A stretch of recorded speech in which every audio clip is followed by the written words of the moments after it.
Basic માહિતી આજે આપણે એની પાસેથી લઈશું, જેથી પેશન્ટોને ખ્યાલ આવે. તો નમસ્કાર ચિરાગ સર, કેમ છો? તો સર, મારો પહેલો પ્રશ્ન એ છે કે એનેસ્થેસિયા એટલે શું? એનેસ્થેસિયા એટલે સામાન્ય ભાષામાં કહીએ તો નિશ્ચેતન કરવું શરીરને. ઓપરેશન કરવા માટે દર્દીને બેભાન કરી દેવાની પ્રક્રિયાને એનેસ્થેસિયા કહેવામાં આવે છે. બરાબર છે. અને ઘણા દર્દીઓ પૂછતા હોય છે કે એનેસ્થેસિયા દરમિયાન હું જાગી તો નહીં જાઉં ને, તો આનો શું જવાબ છે? એવું જવલ્લે જ બને છે. બહુ રેર ઘટના છે કે જેમાં દર્દીને દવાની અસર ના આવે.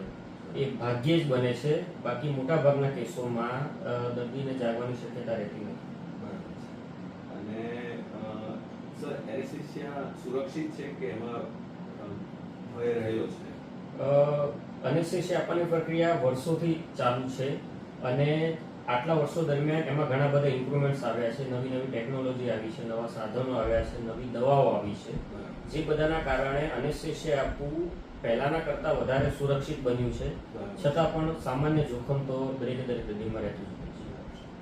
ઘણી વખતે દર્દીઓ અમને પૂછતા હોય છે સર કે એનેસ્થેસિયાના આગલા દિવસે અમારે ઉપવાસ કરવો જોઈએ કે ન કરવો જોઈએ, આપણે થોડું ખાઈ લઈએ કે થોડું પાણી પી લઈએ તો ચાલે, તો એમના માટે તમે શું કહેવા માંગો છો? હવે ભૂખ્યા રહેવું એ એનેસ્થેસિયા પહેલા, ઓપરેશન પહેલા ભૂખ્યા રહેવું જરૂરી છે. કયા ઓપરેશન માટે કેટલું ભૂખ્યા રહેવું એ ચોક્કસ ઓપરેશન પ્રમાણે ફરક પડતો હોય છે. પણ સામાન્ય રીતે જો સવારમાં ઓપરેશન હોય તો રાત્રે 11-12 વાગ્યા પછી કશું ખાવું પીવું ના જોઈએ, સવારે પણ પાણી ના પીવું જોઈએ. દિવસ દરમિયાન ઓપરેશન હોય તો 6 કલાક સુધી ભૂખ્યા રહેવાની સલાહ આપવામાં આવતી હોય છે. એનું કારણ એ છે કે ઓપરેશન દરમિયાન અને તેના પછી દર્દીને દવાની અસરના કારણે ઉલટી ઉપકાર થતા હોય છે. એ કારણે ખાવાનું કે જે જઠર કે પેટમાંથી બહાર આવીને દર્દીના શ્વાસ નળીમાં જતું રહે તો તેને જોખમ થઈ શકતું હોય છે. એના માટે દર્દીને આટલા કલાક સુધી ભૂખ્યા રહેવાનું કહેવામાં આવતું હોય છે. અને દર્દીઓ એમ કહેતા હોય છે કે ઓપરેશન દરમિયાન દુખાવો થશે કે નહીં? નહીં થાય. ઓપરેશન દરમિયાન નહીં થાય. જવલ્લે જ એટલે મતલબ કે એ પ્રકારની દવાઓને દરેક વસ્તુ આપવામાં જ આવે છે કે દર્દી બેભાન રહે પ્રોસિજર દરમિયાન અને એને દુખાવો ના થાય.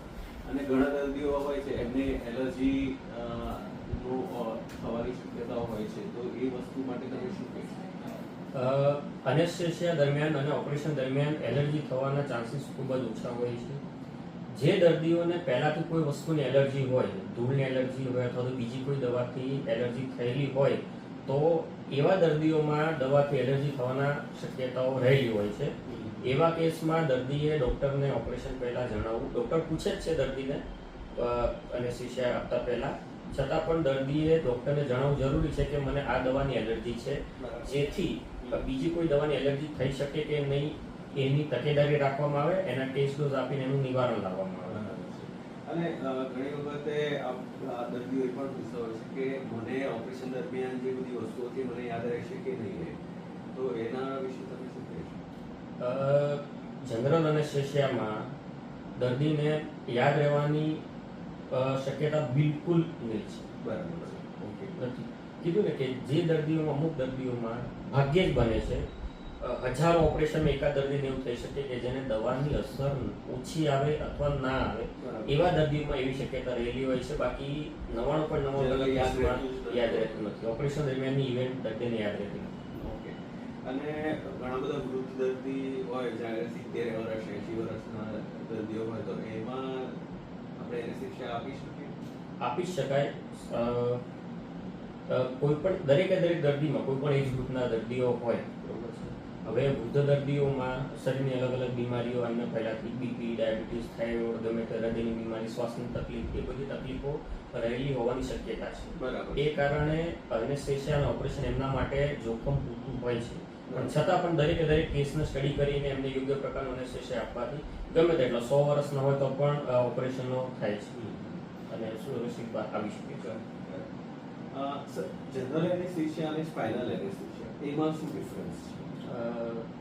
જનરલ એનેસ્થેસિયામાં દર્દીને પૂરેપૂરો બેભાન કરી દેવામાં આવે છે, જ્યારે સ્પાઇનલ એનેસ્થેસિયામાં દર્દીને કમરથી નીચેનો ભાગ બેભાન કરવામાં આવે છે.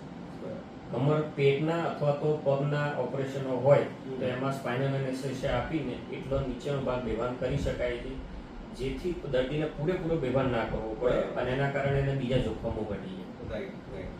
અને સર એનેસ્થેસિયા કોણ આપી શકે? જનરલી બધા એવું કહેતા હોય છે કે લોકલ એનેસ્થેસિયા, ખાસ કરીને જે અમુક નાના ક્લિનિકો ચલાવતા હોય તો એમાં એવું હોય છે કે લાવો અમે જાતે જ એનેસ્થેસિયા આપી દઈએ, તો આ શું યોગ્ય છે સર? જો મેં પહેલા જ કીધું એમ, અનેસ્થેસિયામાં સામાન્ય મિનિમમ જોખમ તો રહેલું છે જ. બરાબર. તો જનરલી અનેસ્થેસિયા અનેસ્થેટિસ્ટ દ્વારા જ એની હાજરીમાં અપાવવો જોઈએ, જેથી